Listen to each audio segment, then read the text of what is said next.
Hello দর্শক, আমি শূন্য টিভির পক্ষ থেকে রিপোর্টার কাকা। আমি বড় একা, তাই বাদ দেন। আজ আমার সাথে উপস্থিত আছে এমন একজন মানুষ যে বাংলাদেশের লাখো নারী পুরুষের ঘুম কেড়ে নিয়েছে। সুদর্শন পুরুষ অ্যাটলফ খান। চলুন আমরা সরাসরি তার কাছেই চলে যাই। আচ্ছা স্যার, আপনাকে যে সুদর্শন পুরুষের অ্যাওয়ার্ডটা দেওয়া হয়েছে, কি দিয়ে দেওয়া হয়েছে?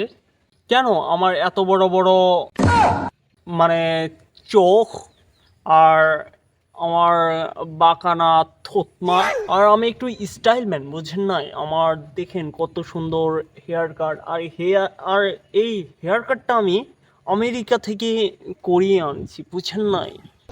তো আপনি যে সুদর্শন পুরুষের অ্যাওয়ার্ডটা পেয়েছেন, আপনার কেমন লাগতেছে? আমি বাংলাদেশের সুদর্শন পুরুষের অ্যাওয়ার্ডটা পেয়ে আমি নিজেকে গর্ববতী মনে করতেছি। আরে ওটা গর্ভবতী না, গর্বিত। আচ্ছা যাই হোক, আমার অনেক মাথায় চাপ, আর আমার বাংলাদেশে অনেক ফ্যান ফলোয়ার, তো বুঝেন নাই, সেই জন্য একটু ভুল হতেই পারে। আর এগুলা কোনো ব্যাপার না। তাহলে আপনি মুভি করতেছেন না কেন? আরে মুভি তো আমি করবই, কিন্তু আমি যে মুভি করব, আমার মতো একটা সুদর্শন পুরুষের সাথে বাংলাদেশের এইরকম খ্যাত মেয়েদের কি মানায়? বুঝেন নাই, আমি মুভি করব হলিউডে। এই মুভির প্রোডাকশন হাউসের কাজ চলতেছে, এই চলতি মাসে মুভি করে ফেলবো আর কি।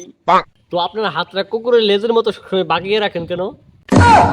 আরে কি বলো, এগুলো তো আমার স্টাইল। আমি বাংলাদেশের সুদর্শন পুরুষ না? আর বাংলাদেশের অনেক নারী, অনেক ছেলে আমার জন্য পাগল। আপনি আমার দর্শকদের জন্য কিছু বলেন। আচ্ছা, তুমি যেহেতু বলতেছো আমি বলি। আর আমি কি বলবো, সবাই তো আমার ফ্যান ফলোয়ার, বুঝো নাই?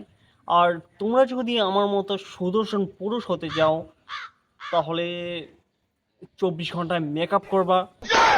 আর মেকআপ করলেই তুমি সুদর্শন পুরুষ হতে পারবে। তোমরা যেভাবে চলো ওইভাবে করলে তো আর সুদর্শন পুরুষ হতে পারবে না। একটু হাত বাঁকিয়ে রাখবা, থুতমাটা এইরকম ভাবে বাঁকিয়ে রাখবা, বুঝো নাই? তাহলেই তো সুদর্শন পুরুষ হতে পারবা তোমরা। তো দর্শক, আজ এই পর্যন্তই। আগামী সময় নতুন একটা ভিডিও নিয়ে হাজির হব। আর আপনারা যদি এরকম ভিডিও দেখতে চান, তাহলে লাইক, কমেন্ট, শেয়ার দিয়ে পাশে থাকবেন।